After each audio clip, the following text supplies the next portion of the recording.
কেটে গেছে ১৯ বছর। এর মাঝে একবারও হয়নি সংস্কার কাজ।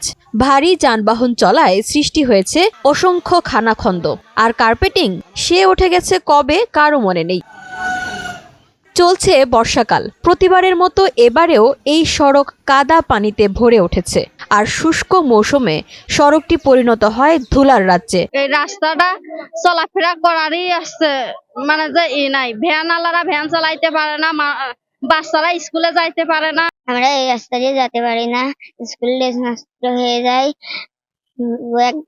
বই খাতা নষ্ট হয়ে যায়। অসুস্থ আমরা হসপিটালে যেতে পারি না, আমার ভ্যান আসে না, আমরা ভ্যানে উঠে যে নিয়ে যাবো তা আমরা সে ভ্যান আসে না, কি আমরা যেতে পারিনি। ডেলিভারি রোগী নিয়ে আমরা হসপিটালে যাইতে পারি না।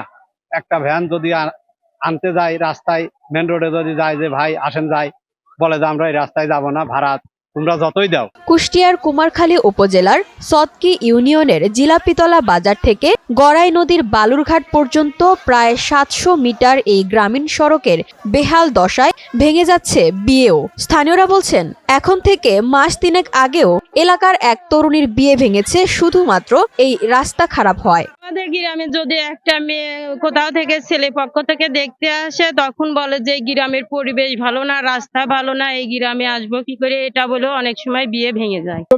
ফলে বিয়ে দিবার চায় না, এটা সে বিয়ে করতে চায়, বিয়ে করে দিবারও চায় না। আসা যা খুব কষ্ট। আজ যে ১৫ বছর ধরে মানুষ খুব পরাবকে পড়ে রয়েছে এই পানি কাদার জন্য। ৬ মাস মানে বাড়াতে বাড়তি মানুষ আসতে পারে না, ভালো একটা ঘর থেকে সম্বন্ধ আসবে, একটা গাড়ি নিয়ে ঢুকবে, সেই তো ঢুকার মতো পরিবেশ নাই। স্থানীয়রা বলছেন, ২০০৬ সালে এই সড়কটি তৎকালীন সরকার পাকা করেছিল।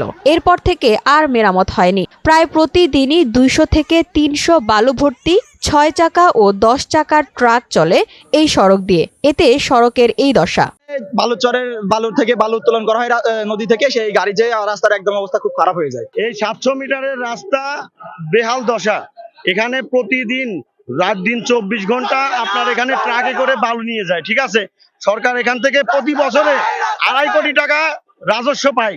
তাহলে সরকার ২.৫ কোটি টাকা রাজস্ব পেলে আমরা কেন রাস্তা দিয়ে চলতে পারবো না? কোটি কোটি টাকার বালু ওঠে, সবকিছু এই পথ দিয়ে চলে, কিন্তু এই রাস্তার কোনো সমস্যা নাই। জেনে কোটি কোটি টাকা আয় হচ্ছে, সেনে ধরেন এই মানুষজন এলাকার হাজার হাজার লোক, কিন্তু চলার কোনো উপায় নাই।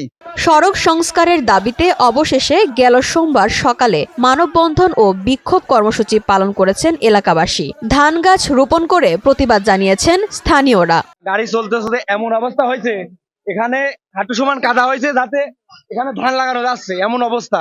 রাস্তা কিন্তু আমরা এখন ধান লাগাই, তার প্রতিবাদ জানাচ্ছি সরকারের কাছে। কিন্তু আসলে তো এটা ধান লাগানোর জায়গা না, মানুষ চলাচল এবং গাড়ি চলাচলের জন্য এই জায়গাটা।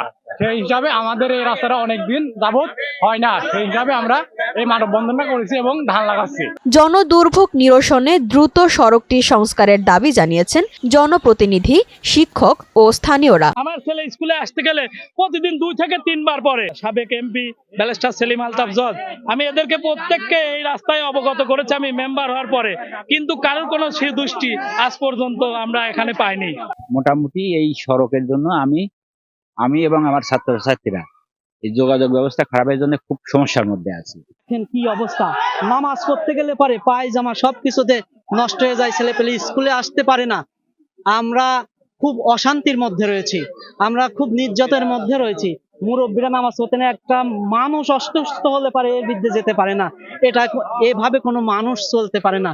ভারী যানবাহন চলাচলের কারণে সড়কের এমন বেহাল দশা। সেখানে ঢালাই সড়ক নির্মাণ করা গেলেই কেবল জনদুর্ভোগ নিরসন সম্ভব, বলছেন উপজেলা প্রকৌশলী। প্রতিনিয়ত বোধহয় ১০০ থেকে ১৫০ ড্রাম ট্রাক, ১০ টাকার ড্রাম ট্রাক যেভাবে বালু নিয়ে যায়, ওই গ্রামীণ সড়কের রাস্তা থাকার কথা কিনা, এটা আপনাদের কাছে প্রশ্ন থাকলো আমার। এটা এই ড্রাম ট্রাক যতদিন পর্যন্ত ওই রাস্তা এরকম চলাচল করবে, ততদিন ওই রাস্তা রাখার সুযোগ আমাদের হাতে নাই। তবে সড়কটি সংস্কারের আশ্বাসের বাণী শোনালেন উপজেলা নির্বাহী কর্মকর্তা। উপজেলা প্রকৌশলী সেই দপ্তরের মাধ্যমে যাতে দ্রুত এটা সংস্কার করে মানুষের চলাচল উপযোগী করা যায়, এই ব্যবস্থাটি নিব এবং সময়ের সাথে সাথে আমরা চেষ্টা করব যে স্থায়ী সমাধান করার। শুধু আশ্বাস নয়, কার্যকরী পদক্ষেপ গ্রহণের মাধ্যমে দ্রুত সড়কটি সংস্কারের দাবি জানিয়েছেন স্থানীয়রা।